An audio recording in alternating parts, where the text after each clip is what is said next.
สบายดีทานผู้ชมที่เคารพ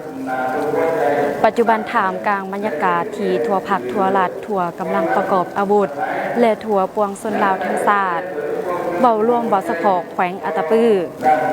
ออกแห่งแข่งขันกันสร้างผลงานสร้างขบวนการคำนับหับตอนกองประชุมใหญ่ผู้แทนศูนย์กลางภาคในขอบเขตทั่วประเทศมื้อนี้กองประชุมใหญ่ผู้แทนองค์คณะพรรคแขวงอัตตปือครั้งที่12ซึ่งก็แม่นบาทเดียวทางประวัติศาสตร์ในการกำหนดทิศทางหน้าที่สำคัญในการพัฒนาเศรษฐกิจสังคมของแขวงอัตตปือซึ่งว่าจะเป็นแนวใดนั้นเชิญทานผู้ชมไปติดตามรับชม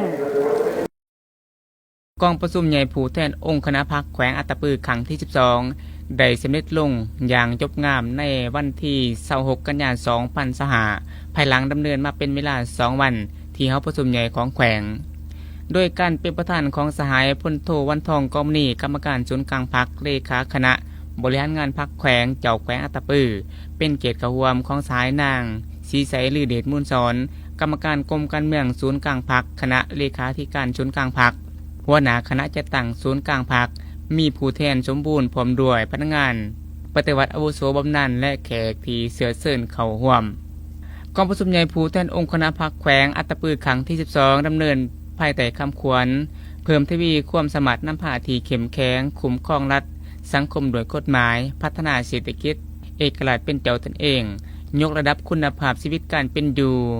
ของประชาชนบรรดาเผ่าและสู่ชนพัฒนาแขวงอัตตปือก้าวขึ้นอย่างประยุทธ์อย่างกองประชุมบรรดาผู้แทนสมบูรณ์จำนวน247สหายยิ่ง36สหายที่เป็นตัวแทนให้แก่สมาชิกพรรคทั่วแขวง11,228สหายได้เป็นเอกภาพกันรับรองเอาบริงานการเมืองและบทสำรวจการนำพาร่วมของคณะพรรคสมัยที่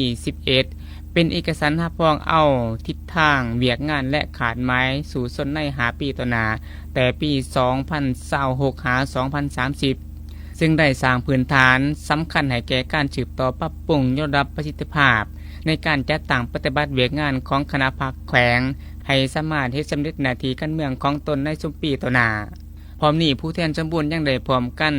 ใส่สิทธิประชาธิปไตยปอนบัตรคัดเลือกเอาคณะบริหารงานพรรคแขวงซึ่งมีผู้ออกสมัครรับเลือกตั้งจำนวน39สหายเลือกเอา35สหายยิ่ง5สหาย